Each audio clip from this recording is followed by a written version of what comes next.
Hello, English language learners. This is Alan, your English coach, back with another installment of Pronunciation Practice, a series of short videos to help English learners improve their pronunciation. As you know, if you've been following this series for the last few weeks, we've been talking about the sound schwa, which is represented by a number of different letters in the English alphabet under very specific circumstances. The sound itself is extremely easy to make. That's the sound. So easy. And it's extremely common in English. I would even argue it's possibly the most common sound in the English language. So it's an important sound to know, but most importantly, it's an important sound to know where to use it. So the last few episodes we've talked about where to use it, some places to use it anyway, not all. But it's also important to know where not to use it. So a couple of weeks ago, we talked about using it when you put an ed or a d at the end of a word, a verb, a regular verb, to make it past, to put it in the past tense. And we learned that words that end with a t sound, t, or a d sound, d, when you add an ed or a d, if it already ends in an e, then the sound that you get at the end of the word is an ud, which is basically schwa plus d.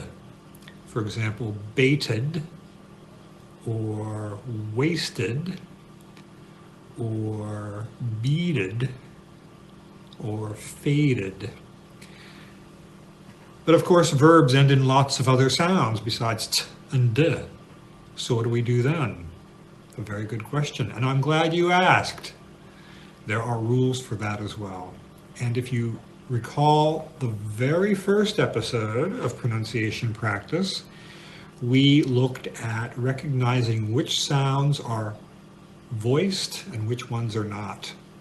Voiced sounds, when you say them, you can feel your voice box vibrating. That's how you remember that it's a voiced sound, because the voice box vibrates.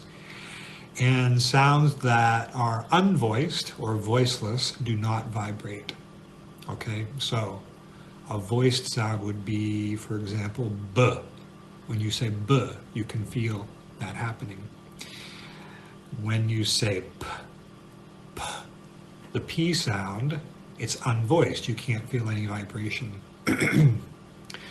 So that is going to be your clue as to what sound to use at the end of all the other regular past tense verbs that do not end in a d or a t sound.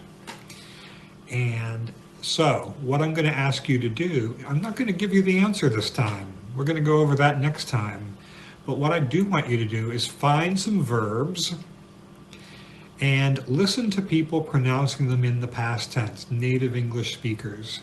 And notice, what is the last sound before you add the ed? What's the last sound in the word? Make that sound to yourself. Notice by putting your hand on your throat whether it's voiced or voiceless, and see if you can spot a pattern. I'm going to give you a clue. The two other possible sounds that ed can have on the end of verbs in the past tense, regular verbs, is, two sounds I should say, are t and d, without any schwa. Now spell the same, ed, but there's no schwa sound, so you don't add an extra syllable. So your job is to pay attention to some verbs, listen to them in podcasts or TV shows or movies, and see if you can spot a pattern. When do we use a t sound for the ed, and when do we use a d sound for the ed? Now I've given you the clues, all the clues you need in today's episode. So the rest is up to you. I trust you. I think you can do it. Meanwhile, please write any comments below, and if you have any suggestions for future episodes, I'm always happy to hear those. Have a wonderful week, Bye-bye.